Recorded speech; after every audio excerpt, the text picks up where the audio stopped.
Israel is on high alert after a missile impacted near Ben Gurion airport outside of Tel Aviv. The attack was claimed by Yemen's Houthi rebels, who have regularly launched attacks on Israel since the start of the war in Gaza.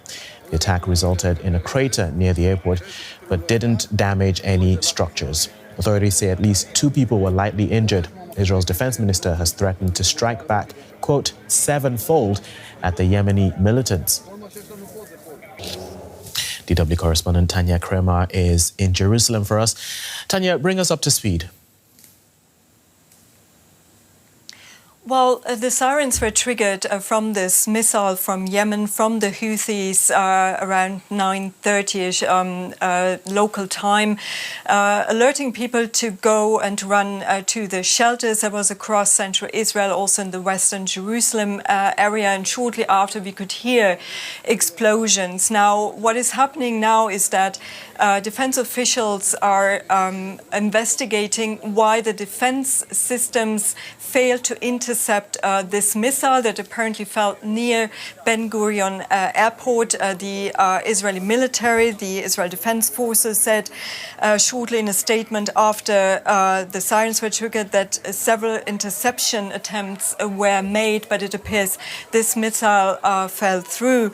Now, we understand that several people suffered from light injuries while running to the shelter. Also, there's the highway nearby. Now, all takeoff and landings at the time were halted. Now the airport authorities said they have resumed operations since. This is part of a larger campaign by the Houthis. Alone in the last 2 days, they have fired 4 missiles at Israel. Usually, then the sirens are triggered in different parts of Israel. People then have to look for shelter. All in all, since Israel broke the ceasefire in March, also the Houthis have resumed their missile launches. All in all, we had about over 20 missiles that were launched. Right. And now we are already hearing from defense officials, from the defense minister, calls for retaliation. But Israel had in the past couple of weeks, they have refrained from retaliating because they left it to the US-led coalition to attack Yemen in retaliation for those missiles. Right. Meanwhile, Israel's security cabinet is set to discuss an expansion of the war in Gaza. What's the latest on this?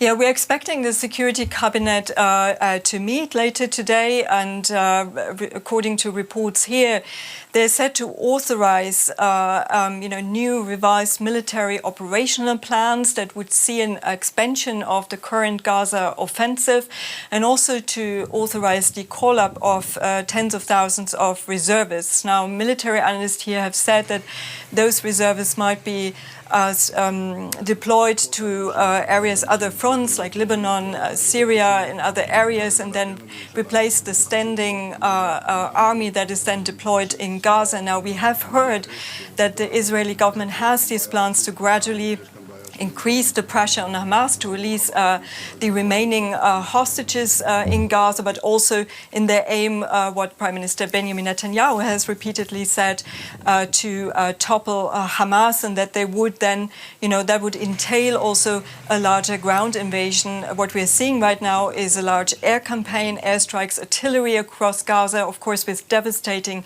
consequences for the civilian population. Also, as part of this strategy, Israel has halted all aid or commercial goods going into Gaza for now, for the past 2 months.